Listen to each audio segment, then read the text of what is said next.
아멘. 하나님 말씀은 마가복음 9장 2절에서 8절까지 말씀입니다. 마가복음 9장 2절에서 8절 말씀 봉독해 드립니다. 엿새 후에 예수께서 베드로와 야고보와 요한을 데리시고 따로 높은 산에 올라가셨더니 그들 앞에서 변형되사 그 옷이 광채가 나며 세상에서 빨래하는 자가 그렇게 희게 할 수 없을 만큼 매우 희어졌더라. 이에 엘리야가 모세와 함께 그들에게 나타나 예수와 더불어 말하거늘 베드로가 예수께 고하되 랍비여 우리가 여기 있는 것이 좋사오니 우리가 초막 셋을 짓되 하나는 주를 위하여 하나는 모세를 위하여 하나는 엘리야를 위하여 하사이다 하니 이는 그들이 몹시 무서워하므로 그가 무슨 말을 할지 알지 못함이더라. 마침 구름이 와서 그들을 덮으며 구름 속에서 소리가 나되 이는 내 사랑하는 아들이니 너희는 그의 말을 들으라 하는지라. 문득 둘러보니 아무도 보이지 아니하고 오직 예수와 자기들 뿐이었더라. 아멘. 한주간 잘 지내셨죠? 나이가 들어가니까 작은 일 하나하나에 기뻐하기도 하고 슬퍼하기도 하고 그런 마음이 생겨요. 그래서 어떤 때는 희망을 가지고 그런 좋은 일이 있을 때는 이제 한번 열심히 해보자. 이제 그렇게 하다가도 또 그런 일이 또 금방 잘 됩니까? 잘 안 되면 시리에 빠져 있고 그럽니다. 저는 조용히 은퇴하고 말라 그러는데 자꾸 사람들이 돈을 몇십억을 주니 몇백억을 주니 이래가지고 저를 힘들게 괴롭히고 유혹하고 그래서 이제 또 그런 말을 들을 때는 내가 참 지금까지 공부하고 깨닫고 한 것이 얼마나 참 귀한데 이것을 그대로 사장시켜서는 안 되겠다. 그래서 이제 열심을 내다가도 그런 일이 금방금방 뭐가 되면 좋은데요. 그게 잘 안 되고 그러면 이제 시리에 빠져가지고 아이고 주여 잘 안 됩니다.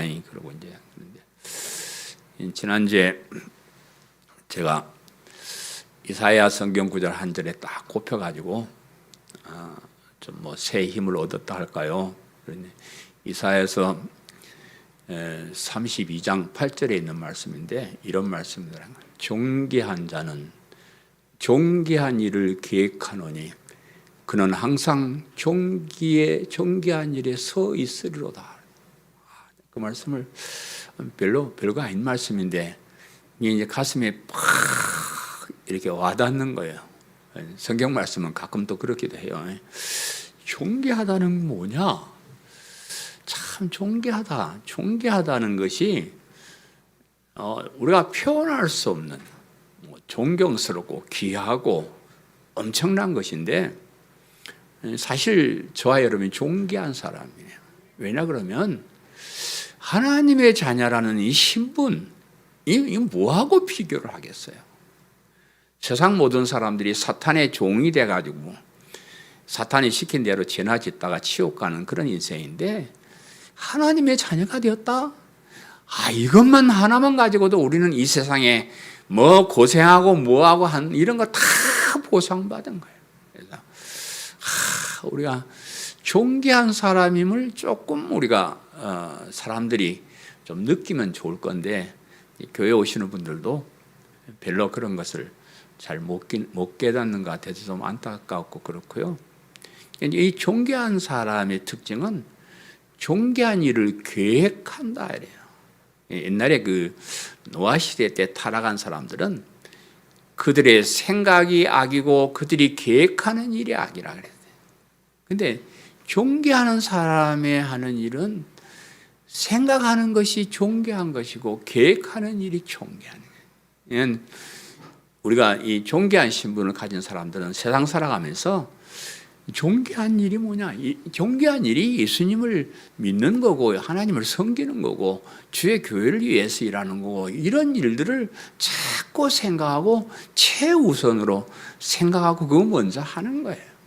이제 여러 가지 형편이 있어서 교회 못 나오기도 하고 제가 모르는 바는 아니지만 우리가 가진 신분이 얼마나 위대한가를 아는 사람이라 그러면 다른 어떤 일보다 이 존귀한 일을 계획하고 그 일에 우선권을 두고 이렇게 하는 거예요. 그리고 그렇게 하는 사람은 이 존귀한 일에 굳건하게 서 있게 된다는 거예요. 그런 것들이 우리가 교회 와서 주의 일을 하고 예배 드리고 하는 거 별거 아닌 것 같지만 이런 일들이 우리로 하여금 그 신분을 유지하도록 그 신분에 확실히 서 있도록 붙잡아 주는 것이 돼요. 그죠? 우리 뭐 옆에 교회 안 나온 사람들은 보면 처음부터 막 안 나오는 거 아니에요. 조금 안 나오다가 조금 덜 나오다가 조금 마음이 이렇게 바뀌는 거예요. 여러분 마음을 이럴 때일수록 다잡아서 우리가 존귀한 신분이다. 존귀한 일에 매진해야 된다. 그래야 이 존귀한 일을 빼앗기지 않고 우리가 서 있을 것이다. 이런 각오로 사시기를 바라면서 제가 이 말씀을 드리는데 이 말씀을 생각하면서 제가 그래요. 제가 생각할 때 제가 목회하면서 가장 존귀한 일은 뭐냐 그러면 예수 그리스도의 십자가의 복음을 발견하고 그 복음을 전하는 거예요. 그 복음을 전해서 사람들이 예수님을 그리스도 하나님으로 믿고 하나님의 자녀라는 엄청난 신분이 되고 이 땅에서는 좀 힘들고 어렵더라도 영원한 천국에서 영생복락을 누리게 하는 이 일이 제가 아무리 생각해봐도 너무너무 귀한 일이에요. 그래서 내가 뭐 죽도록 충성하라 했으니까 뭐 교단에서 너 그만하라 하든지 뭐 어쩌든지 뭐 하든지 어떤 형태든지 제가 예수 그리스도의 십자가의 복음을 이 전하는 일을 계획해서 그 일을 실천해서 더 많은 사람들에게 이 복음을 전하는 일에 최선을 다해야 되겠다. 이런 각오를 했습니다. 그래서 이런 각오를 하고 나니까 오늘 많이 빠져도 제가 마음이 좀 덜 섭섭해요. 제가 누가 뭐라 그래도 어떤 일이 생겨도 내가 끝까지 여러분을 천국까지 인도할 것이고 우리 교회에 딴 것 빼버리고 천국 이사준비위원회 하나 만들까요? 정말 안 그러면 뭐 천국 비자 발급본부라든지 아니면 더 좋은 거 합시다. 예수님 재림 환영준비위원단 이런 거 만들어서 정말로 우리가 가진 믿음을 우리의 삶 속에 실천하면서 그렇게 살았으면 좋겠습니다. 그런 일을 끝까지 하실 거죠? 끝까지 믿음을 지키시기를 바랍니다. 우리는 이 성경의 핵심 주제가 예수 그리스도의 복음이라고 믿는 사람. 제가 자꾸 이 말을 강조하는 것은 그렇게 안 믿는 사람이 너무 많아. 믿기는 믿는다고 하는데 확실하게 그렇게 안 믿고 그냥 절반쯤 짬뽕해서 절반쯤은 복음을 믿고 절반쯤은 행위를 믿고 뭐 이런 사람들이 참 많아요. 그래서 제가 자꾸 여러분에게 세뇌를 시키는 겁니다. 성경의 핵심이 예수 그리스도의 십자가의 복음, 영원한 하나님 나라 천국 복음을 믿습니다. 그죠? 제가 설교하면서 제가 뭐 딴 데서 뭐 가져와서 설교한 적이 없잖아요. 항상 하나님 말씀을 그대로 강해 설교해서 그대로 하는데 어느 곳에 가는 데마다 거기 예수님의 십자가의 복음이 딱 있잖아요. 억지로 짬에 뭐 짜집게 하는 것도 아니고 꽤 맞추는 것도 아니고 그대로를 그대로 해석을 해서 이야기하면 복음이에요. 그렇게 우리가 믿습니다. 우리는 특별히 이제 사도 바울을 사랑하는 사람인데 사실 신약 성경의 절반 13권 내지 뭐 14권은 사도 바울이 기록한 거예요. 그리고 어떤 예수를 믿는 그 믿음의 교리는 이 사도 바울이 가장 잘 알아요. 하나님께서 사도 바울을 통해서 정말로 예수님께서 행하신 그 일들이 무엇인가를 그 교리를 우리에게 설명해 주는 그 사람이 사도 바울의 역할입니다. 그 사도 바울의 그 특징은 이 복음을 전하기 위해서 최선을 다해서 그가 뭐 목회를 하든지 선교를 하든지 뭘 하든지 뭐 간에 이 십자가의 복음 이것만 전하고 이 일만을 위해서 노력을 했던 사람이에요. 심지어는 그가 그동안 알았던 모든 율법이나 성경이나 모든 것 세상의 지식이나 철학 모든 것을 배설물로 여겨버려요. 똥이나 오줌처럼 아무것도 아니에요. 그거는 복음에 비하면 아무것도 아니다. 오직 복음만 전하기 위해서 노력했던 그런 사람이고요. 또 그 바울의 가르침을 듣고 교회를 이루고 살던 초대교회 모든 성도들은 이 복음을 믿고 전하는 일이 최고의 것으로 여겼어요. 교회가 뭐 하는 곳이냐? 복음 전하는 거. 교회 가서 뭐 하냐? 예수를 믿고 구원받는 거, 천국 가는 거. 뭐 그거는 뭐 다른 것들은 이것을 위해서 하는 것이지, 이게 가장 핵심에 있는 그런. 그리고 이제 그 사도 바울이 이 기록한 서신서들을 뭐 그 중에 저희가 몇 가지만 몇 군데만 저희가 이제 강해 설교를 이렇게 들었지만은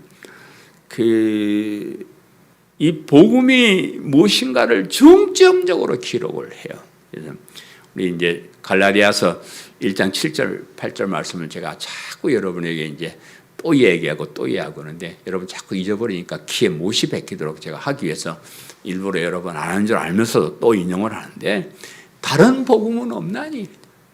다른 복음은 없나니? 다만 어떤 사람들이 너희를 교란해요.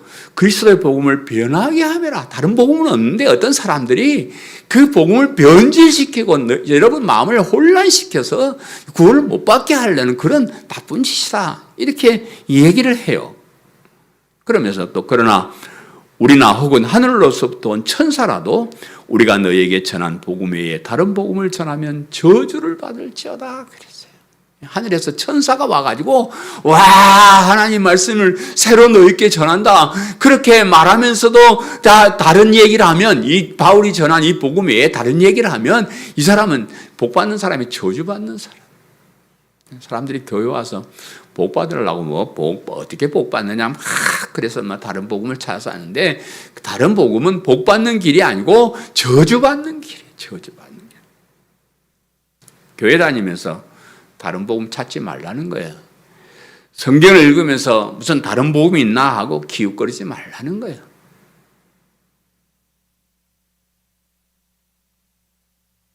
그리고 그 복음이 무엇인지를 로마서나 에베소서를 비롯한 여러 서신서에 기록하는데, 그 복음을 믿는 믿음이 왜 중요한가를 한마디로 정의하기를, 복음은 내가 복음을 부끄러워하지 아니하노니 이 복음은 모든 믿는 자에게 구원을 주시는 하나님의 능력이 됨이라. 로마서 1장 17절. 약간 갈라디아서는 1장 7절이고 로마서는 1장 17절 말씀이요. 이런 말씀 정도는 여러분 다 외워놓고 늘 보셔요. 이 마가복음을 비롯한 복음서에는 왜 예수님을 그리스도로 하나님으로 복음의 시작으로 믿어야 하는가를 이렇게 설명을 하고 있습니다. 그 설명을 하기 위해서 예수님께서 이 세상에 오셔서 어떤 말씀을 하셨고 어떤 일을 하셨는가를 이렇게 잘 기록을 해서 그 말씀이나 행하심을 보고 우리 예수님이 하나님이시구나, 그리스도가 되시구나, 예수님 그 말씀이 우리에게 복음이구나, 이렇게 깨달으라. 그런 말. 이 오늘 본문에는 사람들이 이제 이 본문을 변화산 사건이라 이렇게 말해요. 오늘 본문 사건을 변화산 사건이라 이렇게 부르는데 아주 그 특별한 역사예요. 예수님께서 이 세상에 오셔서 하신 일들 중에 5대 사건 이런 건 이제 안 배웠죠. 5대 사건 그러면 이제 뭘만, 첫째는 예수님의 성육신, 둘째는 예수님의 십자가의 죽으심, 그 다음에 셋째는 예수님의 부활, 넷째는 예수님의 승천, 거기다가 예수님의 변화산에서 변화되심, 이걸 넣어서 예수님의 어떤 분인가를 나타내주는 가장 핵심적인 5대 사건이라 이렇게 신학자들이 이 얘기를 합니다. 그래서 이 사건은 우리가 보통 많이 설교를 교회에서 안 해서 여러분 잘 모르시겠지만은 그 예수님의 사역 중에 굉장히 중요한 부분을 차지하는 것이다, 그런 말씀입니다. 예수님의 제자 중에 가장 중요한 역할을 하게 될 베드로와 야고보와 요한을 이렇게 특별히 불러가지고 데리고 높은 산에 올라가셨는데, 거기서 예수님의 제자들이 보는 가운데 예수님의 모습이 변형되었다, 이렇게 말해요. 변화되었다는 말이나 뭐 비슷하면 변형되었다 이렇게 말하는데, 그뿐만 아니고 예수님이 딱 변형돼 가지고 있는데 거기에 엘리야가 모세를 데리고 왔다, 이제 마가복음 그렇게 표현해요. 엘리야하고 모세가 거기에 딱 나타나서 예수님하고 말씀을 나누고 대화를 나누고 있더라 하는 겁니다. 그것을 이제 보고 제자들이 두려워하고 있는데, 하늘에서 음성이 들리기를 이는 내 사랑하는 아들이니 너희는 그의 말을 들으라 이러셔요. 그래서 하나님께서 하신 말씀, 내 사랑하는 아들이니 너희는 그의 말을 들으라. 내 사랑하는 아들이니 너희는 그의 말을 들으라. 오늘 설교 제목입니다. 우리에게 하시는 말, 예수님이 하나님의 사랑하는 아들이다. 그러니까 딴소리 듣지 말고 예수님의 말씀을 들어라, 이렇게 하나님께서 우리에게 하시는 그런 말씀. 이 말씀은 이제 첫째로 우리가 생각할 것은, 예수님께서 그들 앞에서 변형되사, 예수님께서 그들 앞에서 변형되사, 본문 2절 3절을 제가 다시 읽어드리면, 엿새 후에 예수께서 베드로와 야고보와 요한을 데리시고 따로 높은 산에 올라가셨더니 그들 앞에서 변형되사 그 옷에 강체가 나며 세상에서 빨래하는 자가 그렇게 희게 할 수 없을 만큼 매우 희어졌더라. 이래. 엿새 후에, 엿새 후에라는 말은 이 사건이 언제 일어났는가를 말씀하는 거예요. 엿새 후에, 그냥 어느 날, 뭐 어떤 날 이런 말이 아니고 딱 확실하게 엿새 후에 이렇게 말하는데, 그러면서 이제 이 사건이 어떤 사건과 연관이 된, 엿새 전에 어떤 일이 있었기 때문에 그 일이 있은 후 엿새 후에 이렇게 이 얘기를 하는가, 그 연관성을 어떤 말씀과 연관되었는가를 알려주는 그런 말씀입니다. 그리고 이제 물론 이렇게 말씀함으로써 이것이 뭐 얘기나 꿈에 난 그런 것이 아니고, 또 실제로 우리의 살아가는 이 세상 속에서 일어난 일임을 강조하는 말씀이기도 합니다. 엿새 전에 일어난 일은 우리가 8장에서 배워서 8장 끝부분에 이제 기록되어 있는데, 예수님께서 제자들에게 내가 이제 십자가에 죽고 사흘 만에 살아나야 한다, 이렇게 이제 예수님께 제자들에게 그렇게 말씀을 하셨죠. 근데 베드로가 그 말을 듣고 실망을 합니다. 그러지 마셔요, 예수님. 그러면 안 됩니다. 예수님 그러시면 안 됩니다. 그렇게 붙잡고 항변을 할 때 예수님이 베드로가 이 사탄아 내 뒤로 물러가라, 그렇게 혼이 났던 그런 사건입니다. 그러고 나서 엿새 후에 그 말. 왜냐 그러면 이 당시에 제자들은 참 혼란스러웠을 것 같아요. 우리 뭐 너무 얘기 이렇게 들으니까 옛날 얘기니까 뭐 그런가 보다 하지만 한번 그때를 우리가 가서 한번 생각하면 참 혼란스러워요. 예수님이 귀신을 쫓아내고 병든 자를 고치시고 인간이 할 수 없는 기적적인 일을 행하신 걸 보면, 예수님이 하나님이시다, 인간을 구원하러 오신 그리스도가 되시는구나. 그래가지고 막 이제 제자들이 막 그냥 흥분하고 기뻐서 어쩔 줄을 몰랐을 것인데, 그런데 그런 예수님이 그냥 그렇게 잘 나가시면 되잖아요. 계속해서 병자도 고치고 막 뭐 기적도 행하시고, 이놈들아 해가지고 그 왕도 되고 막 그러면 좋은데, 예수님이 갑자기 하시는 말씀이, 나 이제 끌려가서 죽어야 된다. 그리고 살아날 거다. 무슨 말인지 이해를 못하겠다. 지금까지 하는 일을 우리가 눈으로 봤으니까, 그런 기적을 행하시는 분이 하나님이 우리가 다 믿겠는데, 예수님이 가서 그냥 비참하게 죽으신대요. 그런 일이 뭐 있을 수 있겠어요? 그러면 됩니까? 안 됩니다. 안 되는 거고, 또 뭐, 사람이 살아난다는 거, 그건 참 이해를 못 하는 거예요. 물론 예수님이 죽은 사람도 살리고 했지만, 그건 뭐, 잠시 그런 일이지만, 예수님 같은 분이 죽었다가 또 살아나신다? 도대체 이해를 할 수가 없습니다. 그래서 이제 그 일 후에 이렇게 지적한 것은, 그런 마음을 가지고 시리에 빠진 제자들에게 믿음을 가지게 하기 위해서 이런 일들을 보여주신 겁니다. 부활이 있다는 거예요. 영원한 생명이 있다는 거예요. 그것을 보여주고 알고 믿게 하고, 그 고통스럽고 괴롭고 그런 마음을 가진 제자들의 마음을 위로하고 힘을 주기 위해서 이런 변화산의 사건을 보여주신 것이다, 이렇게 생각합니다. 높은 산에 올라가셨더니 그랬는데, 이것은 이제 사건이 어디에서 일어났는지를 얘기하는 거예요. 높은 산에 올라갔는데, 그냥 높은 산에 하지 말고요. 무슨 헬몬산이면 헬몬산, 무슨 산이면 무슨 산, 이렇게 산을 딱 정해가지고 그 산에 올라가서 이랬으면 참 좋았을 텐데, 그건 산 이름을 말 안 하고 높은 산에 올라가서 이래 써놨어요. 그냥 꿈속이거나 하늘에 올라가서나 그런 것이 아니고 우리가 사는 이 세상에서 일어난 일이다 하는 것을 강조하는 그런 말씀이기도 하고요. 예수님께서 높은 산에 올라가실 때 거기 12제자도 있고 다른 사람들, 무리들도 많이 있는데 베드로와 야고보와 요한 세 사람만 데리고 올라가셨어요. 많은 사람들이 들순대로 많은 사람들이 이런 광경을 보면 좋잖아요. 이렇게 좋은 광경, 이거 안 보고 예수님 안 믿을 사람 누가 있겠습니까?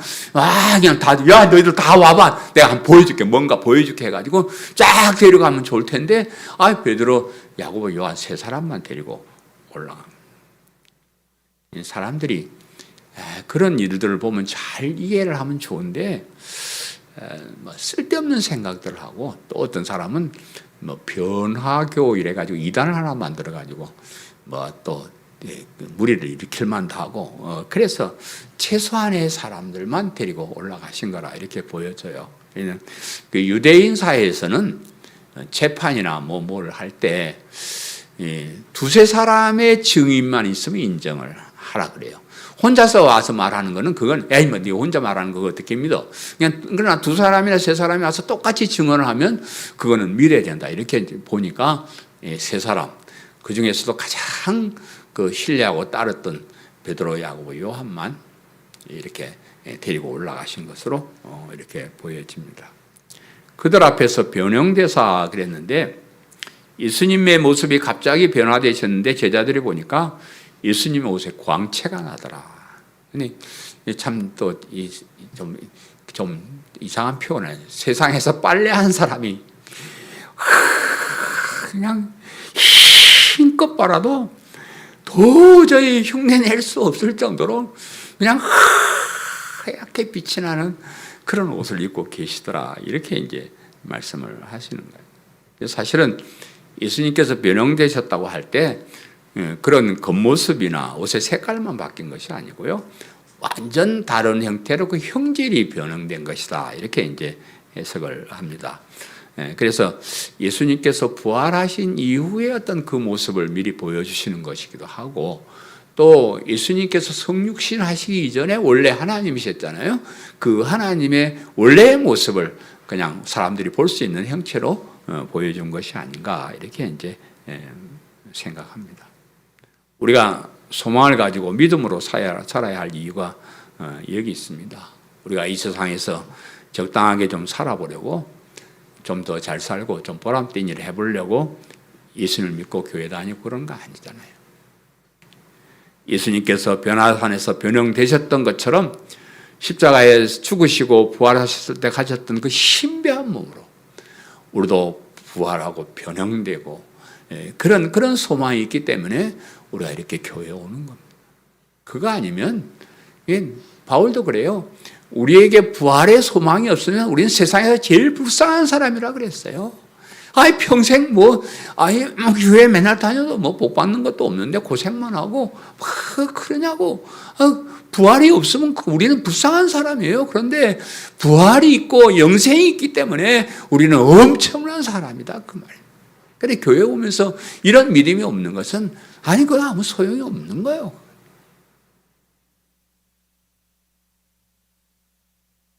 두 번째, 엘리야가 모세와 함께 그들에게 나타나 예수와 더불어 말하거늘. 엘리야가 모세와 함께 그들에게 나타나 예수님과 함께 더불어 말하거늘. 그래서 본문 4절 6절 말씀에 이 엘리야가 모세와 함께 그들에게 나타나 예수와 더불어 말하거늘 베드로가 예수께 고하되 랍비여 우리가 여기 있는 것이 좋사오니 우리가 초막셋을 짓되 하나는 주를 위하여 하나는 모세를 위하여 하나는 엘리야를 위하여 하사이다 하니 이는 그들이 몹시 무수함으로 그가 무슨 말을 할지 알지 못함이더라. 뭔 말을 할지 몰라서 지금 헛소리 하는 거예요 사실은. 엘리야가 모세와 함께 그들에게 나타나 그랬는데 예수님께서 변형되셔서 눈이 부시도록 한 옷을 입고 계시는 걸 보였는데 그 옆에 엘리야와 모세가 함께 나타났다 그래요. 그 엘리야와 모세는 구약 성경의 대표적인 인물이에요. 구약 성경을 율법과 선지자다 이렇게 이제 주로 얘기하는데 율법의 대표자 모세, 선지자의 대표자 엘리야 그렇습니다. 그러니까 구약 성경의 대표자격인 두 사람이 이렇게 나타난 건데 여러분 모세라는 사람은 참 엄청난 사람이요. 이 모세에 대해서 얘기하려고 그러면 뭐 몇 년을 해도 끝이 없을 정도로 많은 일을 한 그런 사람인데 이 사람은 이 사람의 한 일 중에 가장 중요한 일은 애굽에서 종살이하던 이스라엘 백성 60만을 데리고 남자 장정만 60만을 데리고 출애굽 해가지고 광야에서 그때 훈련받고 인도해가지고 가나안 땅까지 들어가게 했던 그 구원자예요. 그러니까 예수님을 예표하는 거죠. 우리를 사탄의 종에서 구원해서 하나님께로 인도할 예수님, 그와 마찬가지 모세가 애굽에서 종살이하는 이스라엘 백성들을 건져내서 가나안 땅에 들어가는 그런 역할을 하는 사람이고요. 또 모세가 한 일 중에 또 중요한 것은 모세오경을 기록하잖아요. 모세오경이 언제 기록했냐 그러면 그 이스라엘 백성들이 애굽에서 나와서 광야에서 훈련을 받고 이제 가나안 땅으로 들어갈 때 가나안 땅으로 들어가기 전에 그 종노릇하면서 종의 노예가 돼서 종의 습성을 가져버린 이 사람들이 다시 하나님 자녀로 인간답게 사는 길이 무엇인가를 기록한 책이 모세오경이에요. 모세오경 창세기, 출애굽기, 레위기, 민수기, 신명기 이 5권을 그 노예 근성이 백혀 있는 그 인간들에게 어떻게 하면 하나님의 자녀답게 살 수 있는가를 가르쳐. 너희들은 너희들이 하나님이 천지를 창조하셨고 너희는 어떻게 타락해서 너희는 어떻게 여기까지 왔고 너희는 앞으로 어떻게 살아야 되나 이런 중요한 일들을 쫙 기록해가지고 이스라엘 백성에게 주었던 그런 사람. 우리 구원받은 백성이 어떻게 살까를 가르쳐 준 거죠. 우리는 십계명이나 모든 어떤 율법들 이런 것들을 모세를 통해서 하나님께 우리에게 다 주신 거예요. 그런데 그 사도 바울은요, 율법을 그렇게 종되었던 사람들이 하나님의 자녀답게 살기 위해서 율법을 지켜야 된다 이런 정도로 해석하는 것이 아니고요. 율법 속에 숨겨진 하나님의 뜻을 다 우리에게 보여줘요. 누가? 사도 바울이. 갈라디아서 3장 24절에 이와 같이 율법이 우리를 그리스도께로 인도하는 초등교사가 되어 우리로 하여금 믿음으로 말미암아 의롭다함을 얻게 하려 함이라. 사람들은 이 비밀을 모르는 사람들은 율법 지키자, 십계명 지키자, 똑바로 지키자 했는데 사도 바울은 율법을 연구하고 다 알았던 사람인데 내가 보니 그게 아니더라. 사람들은 율법을 완벽하게 지킬 수 있는 사람은 한 사람도 없다. 오히려 율법에서 내가 흉악한 죄인임을 깨닫고 예수님을 그리스도로 믿는 믿음으로 의로운 사람이 되게 하는 초등교사 역할을 하는 거다. 몽학선생은 선생님께 예수님께 인도하는 역할을 하는 거지 율법 자체는 아무것도 아니다. 그럼 율법을 보고 우리가 지키려고 노력은 해야 되죠. 그렇게 살아야 됩니다. 그러나 그렇게 해가지고는 의로운 사람이 될 수 없다는 깨닫고 오히려 그 율법 앞에서 내가 흉악한 죄인이라는 것을 깨닫고 하나님, 나는 그리스도가 필요합니다. 내 스스로는 의로운 사람이 될 수 없습니다. 그래서 믿음의 소중함을 알고 믿음으로 의롭게 되는 길을 찾아가도록 만드는 것이 뭐예요? 율법이에요. 모세가 그렇게 이 얘기를 했습니다. 엘리야는 참 엘리야의 얘기도 우리가 한참 해야 되는데, 엘리야도 굉장한 사람이에요. 엘리야의 한 일 중에 몇 가지를 이야기하면 3년 6개월 동안 비가 내리지 않았을 때 그가 기도할 때 비가 오게 한 사람이라 그래. 야고보서는 이렇게 기록해요. 엘리야는 성정이 우리와 같은 사람이로되 그가 비가 오지 말기를 기도하니 3년 6개월 동안 비가 오지 않았고, 그가 다시 비가 오기를 기도하니 3년 6개월 동안 오지 않았던 비가 왔더라. 이렇게 이제 그 야고보서가 기록을 합니다. 갈멜산에서 그 바알 선지자 아세랴 선지자들과 싸워서 이긴 것은 참 유명한 사건이에요. 이스라엘 백성들이 하나님을 섬기고, 모세가 그렇게 율법을 통해서 너희들은 오직 하나님만 섬기고 하나님 외에 다른 우상을 섬기지 말라 그렇게 얘기를 했는데, 가나안 땅에 들어가서 이놈들이 먼저 한 일이 우상을 섬기는 일이요. 그래서 그냥 바알을 섬기고 아세랴를 섬기고 이런 때가 됐어요. 그래서 그 엘리야가 안 되겠다, 너희들 바알 선지자 450명, 그 아세라 선지자 400명, 850명, 야, 전부 집합해. 850대 1로 싸우자. 너희들은 제단을 쌓아가지고 너희가 섬기는 신이 이 불을 내려서 제단을 태우게 하고, 나는 나 혼자 내가 제단을 쌓아가지고 불을 내려. 누가 어느 하나님이 진짜 하나님인지 대결을 하자. 그랬어요. 그래가지고 그 850명의 바알 선지자, 아세라 선지자 와가지고 그냥 제단을 쌓아놓고 열심히 그냥 신이시여 불을 내리소서, 아침부터 낮까지 막 부르짖어도 아무 소식이 없는 거예요. 엘리야가 조롱합니다. 야, 니네 신이 주무시나 보다 더 좀 큰 소리를 해봐라. 그냥 자기들이 그냥 자학을 해서 피를 내고 막 온갖 짓을 다 해도 안 오는 거예요. 됐다, 이제 내가 한다. 엘리야가 단을 탁 쌓는 거. 야, 물 부어. 괜히 또 불나면 또 술 썼으니까 물을 갖다 찬뜩 부어가지고 넘치게 해놓고 하느님 하니까 그냥 하늘에서 불이 팍 내려. 그래서 엘리야가 너희들 어느 신이 참 신인지 판단해라. 이스라엘 백성들이 회개하고 돌아오고 그 아세라 바알 선지자, 아세라 선지자 850명을 다 죽여버려요. 다 죽여버리는 그런 일을 했던 사람입니다.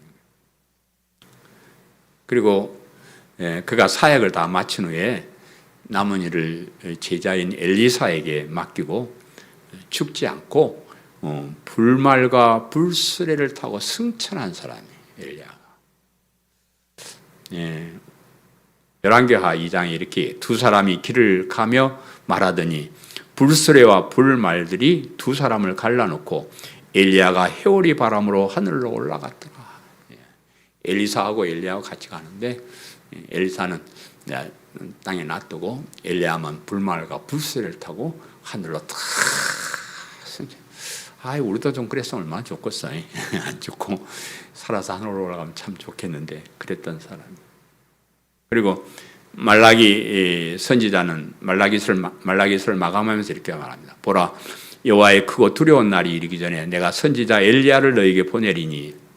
그랬습니다. 그래서 유대인들은 메시아가 오기 전에 엘리야가 이 세상에 올 것이다 이렇게 믿고 있었고, 예수님은 그 엘리야를 세례 요한에 비유해서 얘기하고 그랬더랬습니다. 그래서 이런 모세와 엘리야가 제자들이 보는 앞에 나타났다는 것은 참으로 뜻깊은 그런 일입니다. 예수님이 구약 성경에 예언된 그 메시아로 오신 분임을 그들이 증언해 주는 거예요. 그들이 율법과 선지자의 대표적인 인물이었고, 또 모세는 죽었던 사람의 대표죠. 모세는 죽었어요. 모세는 엘리야보다 더 훌륭한 일을 했지만 죽었습니다. 뭐 그 시체를 못 찾아서 안 죽었니 뭐 그래 주장하는 사람도 있는데 성경에는 그가 죽어서 장사 지냈다 이래 죽었습니다. 죽은 사람의 대표고 엘리야는 죽지 않고 승천한 사람의 대표입니다. 그래서 이 두 사람을 보면서 죽어서 장사 지낸 사람도 이렇게 살아났구나. 그걸 보여주는 거예요. 또 죽지 않고 승천한 사람도 그 사람 거기서 몇 년 살다가 다시 죽거나 썩거나 그런 게 아니고 이렇게 완전한 몸으로 변화돼서 영원히 이렇게 오랫동안 살고 있구나. 이것을 보여주는 겁니다. 제자들에게 예수님이 죽었다고 부활한다 그러니까 못 믿어가지고 뭐 그런 일이 있겠냐 이런 사람들에게 실제에 죽었던 사람들, 승천했던 사람을 불러내서 그들에게 보여줌으로써 부활과 변화됨과 영생을 보여준 그런 일입니다. 예수와 더불어 말하건을 그랬습니다. 엘리야와 모세와 함께 나타나서 예수님과 더불어 어떤 대화를 나누고 있었다, 말했다 이렇게 이제 얘기를 하는데 이 마태와 마가는 대화를 나눈 것만 기록을 하고 있습니다. 무슨 말을 했는지 말을 안 했어요. 그냥 대화를 나눴다 이렇게만 기록하는데 그러나 누가복음에서는 그 대화 내용을 간단하게 기록을 해요. 뭔 얘기는 오랫동안 간단하게 이렇게 기억을 해요. 영광 중에 나타나서 장차 예수께서 예루살렘에서 별세하실 것을 말할세 이렇게 기록을 해요. 무슨 말을 했다고요? 예수님이 장차 예루살렘 올라가서 죽으실 것을 얘기했다. 그런.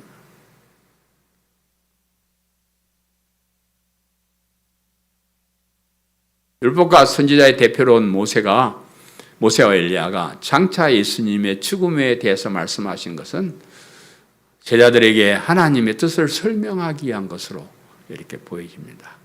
예수님께서 죽는다고 하셨을 때 제자들이 두려워서 걱정을 하고 있는데 예수님의 십자가의 죽으심을 통해서 우리의 죄를 용서받게 하고 부활을 통해서 우리도 부활하게 해준다는 것을 보여주시기 위해서 그런 말씀을 하신 것이다 이렇게 이제 보고요. 우리가 여기 있는 것이 조사원이 그랬는데 아마 시간이 많이 가니까 그냥 뭔 말을 좀 하긴 해야 되겠는데 엄청나잖아요. 거기 지금 예수님도 그냥 다른 사람처럼 확 변화되어 버렸고 옛날에 또 승천했던 그 사람이 거기 와 있으니까 너무 기분 좋은 거예요. 그래서 베드로가 예수님 여기다가 내가 초막셋을 질 테니까 하나는 예수님 사시고요, 하나는 엘리야 살고 하나는 모세가 살고 이랬으면 좋겠습니다. 이랬어요. 이 말을 나중에 뒤에 보니까 두려워가지고 뭔 말을 할지 몰라서 그냥 한 말이다. 물론 이제 모세는 그게 너무 좋으니까 그냥 딴 거 하지 말고 그냥 이대로 있자는 거죠. 이렇게 변화되고 이런 데 있으면 됐지 우리가 뭘 다른 사람을 구원하고 그럴 필요가 있느냐. 이런 좋은 환경에서 좀 더 오래 있읍시다 하는 그런 뜻으로 얘기를 한 것 같은데 그런데 이제 그들은 거기 그렇게 있어서는 그런 게 일시적으로 보여주는 것이고 완성된 게 아니니까 그들은 또 돌아가야 되고 예수님은 십자가를 향해서 가셔야 되고 또 거기서 부활하셔야 되는 그런 일이 있다 하는 것을 이제 이렇게 간접적으로 얘기를 하는 겁니다. 마지막 세 번째는 이는 내 사랑하는 아들이 너희는 그의 말을 들으라. 본문 7절 말씀에 마침 구름이 와서 그들을 덮으며 구름 속에서 소리가 나되 이는 내 사랑하는 아들이니 너희는 그의 말을 들으라 하는지라. 문득 둘러보니 아무도 보이지 아니하고 오직 예수와 자기들 뿐이었더라 그랬습니다. 구름 속에서 소리가 나타나되 이 구름 속에는 하나님의 임재하심을 나타날 때 성경은 구름이라는 말을 많이 표현해요. 하나님이 여기 오셨는데 사람들 눈에 안 보이니까 어떻게 하나님이 여기 계신가를 알게 할 수 있을까 하니 구름이 쫙 덮이면 이스라엘 백성은 여기 하나님이 지금 여기 오셨구나 이렇게 하나님의 임재를 상징하는 그런 것으로 구름을 사용했고요. 또 하나님께서 이 구름을 가지고 일을 많이 하셔요. 구름을 하나님의 일의 도구로 사용하시는데 이스라엘 백성들이 출애굽을 해가지고 광야를 길을 갈 때 낮에는 구름 기둥으로 밤에는 불 기둥으로 인도하셨다. 하나님의 역사를 예수님이 승천하실 때도 구름이 그를 가리고 구름을 가지고 이렇게 이야기하시고 재림하실 때도 구름을 타고 오시리라 이렇게 말해요. 그러니까 뭐 그 구름이 상징적인 건지 진짜 구름 탈랑 잘 모르겠지만은 뭐냐 하면 하나님의 임재하심, 하나님의 일하심을 보여주는 그런 얘기를 할 때 구름을 사용합니다. 그래서 오늘도 본문에서 예수님과 모세와 엘리야가 함께한 그 자리에 구름이 덮었고 구름 속에서 말씀이 들려왔다 하는 것은 거기 하나님이 오셨고 하나님께서 말씀하셨다 하는 것을 상징적으로 보여주는 겁니다. 이는 내 사랑하는 아들이니 너희는 그의 말을 들으라. 이는 내 사랑하는 아들이라고 하신 말씀, 예수님께서 이 세상 계실 때 두 번 하나님께서 말씀하세요. 첫 번째는 예수님이 세례 요한에게 세례를 받고 올라오셨을 때 그때 하나님이 말씀하시죠. 이는 내 사랑하여 하는 아들이요 내 기뻐하는 자라. 이렇게 얘기를 해요. 그때는 예수님께서 공생애를 시작하는 특별한 그런 예수님께서 그리스도라는 그 사명을 시작하는 그때에 이는 내 사랑하는 자다, 내 기뻐하는 자다 이렇게 말씀을 하셨고, 그리고 이제 오늘 본문의 변화산에서 말씀하십니다. 이는 내 사랑하는 아들이니 그랬습니다. 이 마가복음은 이는 내 사랑하는 아들이니 이렇게만 얘기했는데 마태복음에는 이는 내 사랑하는 아들이요 내 기뻐하는 자니라고 하면 내 기뻐하는 자란 말을 이렇게 이제 덧붙였습니다. 마가는 지금 사실 급하게 복음을 기록해요. 로마에 지금 죽어가는 하나님 자녀들 빨리 써서 보내주기 위해서 급하게 아주 짧게 이제 기록하니까 좀 생략한 말들이 많이 있는데 마태는 좀 비교적 이제 자세하게 기록을 하면서 내 기뻐하는 자니라는 말을 삽입시키는데 그 이유는 하나님 예수님께서 하시는 그 구속 사역이 하나님께서 기뻐하는 일이라는 것을 강조하는 것이다. 예수님은 자기 마음대로 뭐 그래 하는 게 아니고 내 사랑하는 아들이 내가 계획하고 내가 참 좋아하는 너희들 인간 구원을 위해서 십자가를 지고 이렇게 또 부활하고 하는 이런 일이 하나님 보실 때 참 기쁨이 되는 그런 일이다. 이렇게 이제 강조하기 위해서 그렇게 했고요. 너희는 그의 말을 들으라. 예수님께서 하나님께서 예수님의 제자들에게 예수님의 말씀을 듣고 따르라 그랬어요. 여기서 이제 예수님의 말씀을 듣고 따라 예수님의 말씀을 좀 넓은 의미에서 말하면 예수님께서 세상에 오셔서 뭐 여러 가지 뭐 가르치고 많이 말씀하셨잖아요. 그 말씀을 다 따르라 이제 이렇게 얘기할 수도 있고 그러면서도 이제 좁은 의미의 생각해서 이 본문만 놓고 생각하면 예수님의 죽으심과 부활의 말씀을 잘 듣고 따르라 이 말. 예수님께서 내가 죽었다, 죽는다, 내가 부활한다 이 말씀을 너희들이 믿고 따라야 된다 이렇게 이제 해석을 합니다. 이 베드로나 예수님의 제자들은 예수님께서 죽으시고 부활 승천하시기 이전에는 그들이 예수님을 믿는 목적이 달랐어요. 목적이 달랐어요. 그들은 예수님을 메시아라고 믿으면서도 그 메시아가 이 세상에서 왕이 될 줄로 알았어요. 이 세상에서 왕이 되고 이 세상을 정복하는 메시아가 될 것이다. 이렇게 예수님 죽기 전에는 이렇게 사람들이 믿고 따랐다. 그런데 예수님께서 십자가를 당한다고 하시니까 제자들이 듣고 말렸는데 자기들의 목적에 차질이 있어서 그래요. 예수님께서 이 땅에서 왕이 되셔야 우리도 한 자리 하는, 사실 예수님의 제자들이 다 그랬어요. 다 예수님의 제자들이, 예수님이 이 나라에서 그냥 로마를 쫓아내고, 하나님 날 세우면, 우리는 뭐라도, 장관이라도 뭐라도, 대신 하나 해먹을 거다. 이런 기대를 가지고, 예수님을 따랐는데, 그 목적이, 뒤틀어져 버린 거죠. 예수님 죽어? 그러면, 그동안 우리 헌일했네?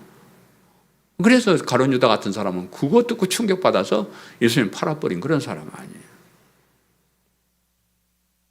그런데 그들에게 예수님의 십자가와 부활을 통한 구원이 하나님의 계획이고 하나님께서 우리 인간에게 주신 가장 고귀한 것이고 참된 행복이다 하는 것을 깨달으라 그런 말이에요. 그래서 마가복음을 시작하면서 예수님은 하나님이시고 그리스도가 되시고 복음의 시작이라 그랬는데 이 십자가를 통한 구원이 하나님이신 그리스도가 하시는 일이고 그 믿음으로 구원에 이르는 그 복된 말씀이 복음이라, 이것을 이제 다시 한번 확인해 주는 그런 사람. 오늘날 많은 그 사람들이 교회 안에 있으면서도 아직도 초기 예수님의 제자들의 믿음처럼 이 세상의 출세나 세상의 행복을 위해서 교회 다니는 사람들이 많습니다. 참 생각보다 많아요. 우리 목회자들 가운데도 이 세상에서 잘 먹고 잘 살고 행복하게 뭐 좀 그래 보려고 목회하는 사람 많습니다. 그냥 생각하는 것이 자연스럽게 그래요. 자연스럽게.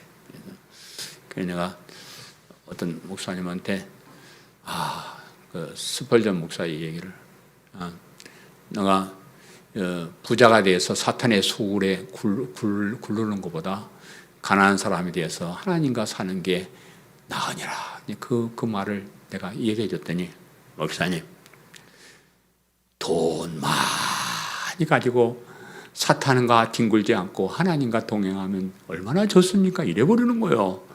아니, 할 말이 없대요. 그럼 참 좋긴 좋겠어. 근데 그게 안 되는 게 문제다, 그 말이에요. 돈이 많으면 자연적으로 사탄과 뒹굴게 되고 사탄이 좋아하는 일을 하게 돼요. 가난하고 없는 사람들이 그렇게 오는 겁니다. 그래서 교회 와가지고 자꾸 부자가 되고 뭐 잘 살아보려고 막 애를 써서 사람들은 그건 복음을 잘 몰라서 그렇습니다. 오늘날 뭐 한국 교회가 대부분 그렇게 하고 있잖아요. 이렇게 고리타분하게 천국 복음 얘기하는 사람은 뭐 고리탄 꼴통이라 그러지 정상적으로 안 보는 것이 오늘날 교회가 돌아가는 형편이에요. 많은 사람들이 그렇게 하고 있습니다. 그러나 너희는 십자가의 부활을 통해서 영원한 생명을 가지고 영원한 하나님 나라 천국에 사는 것이 신앙생활하는 목적이고 그것이 가장 귀한 거예요. 그것이 우리에게 예수님을 통해서 우리에게 주는 말씀이에요. 예수님께서 내가 죽고 부활한다. 너희는 이 말씀을 들으라. 너희는 이 말씀을 들으라. 딴 말 듣지 말고 다른 복은 없다. 오직 이 말씀을 행해서 나아가자. 그럼 덤으로 제가 하나 더 말씀드리면요, 여러분이 교회 와서 이렇게 저와 함께 신앙생활하는 거 참 행복하게 생각하세요. 내가 장사 쪽이나 뭐 직업 의식이나 이런 거 목회하면 이렇게 설교 안 합니다. 못 합니다. 그러나 다행히 참 하나님께서 저를 순교자의 그 존귀한 피를 가지고 땅에 태어나게 하시고 정말로 목숨 걸고 가난할지더라도 존경받지 못하더라도 이 복음을 바르게 전하는 이런 사람이 되게 너무 자랑스럽습니다. 제가 하는 일이 너무 존귀한 일이고 저와 여러분이 이 존귀함을 알고 존귀한 자리에 굳게 서시기를 간절히 바랍니다.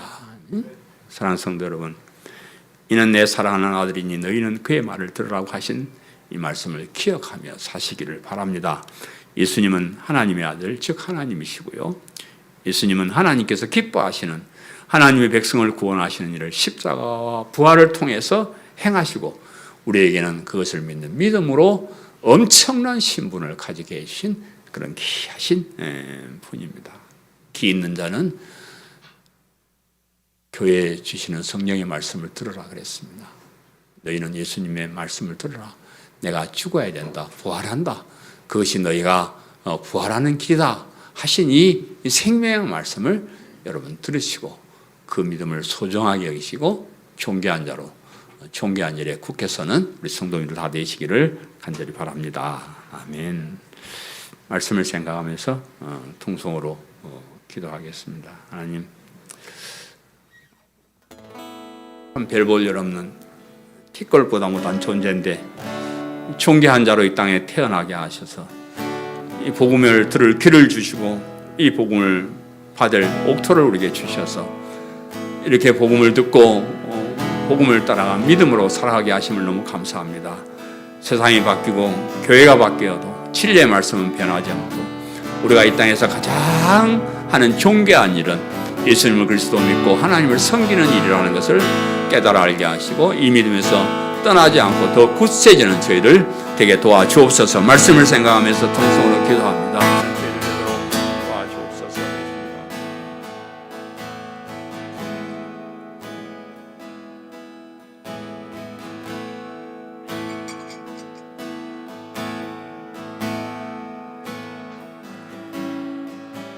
내 하나님이니 모든 환난 가운데 너를 지키는 자라. 두려워하지 말라 내가 널 도와주리니 놀라지 말라 내 손 잡아주리라.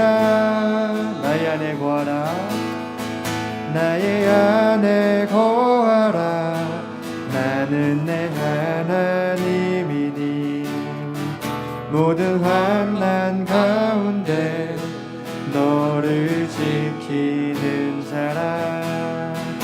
두려워하지 말라 내가 널 도와주리니 놀라지 말라 내 손 잡아주리라. 내가 너를 지명하여 불렀나니 너는 내 것이라 내 것이라 너의 하나님이라. 내가 너를 보배롭고 존귀하게 여기노라.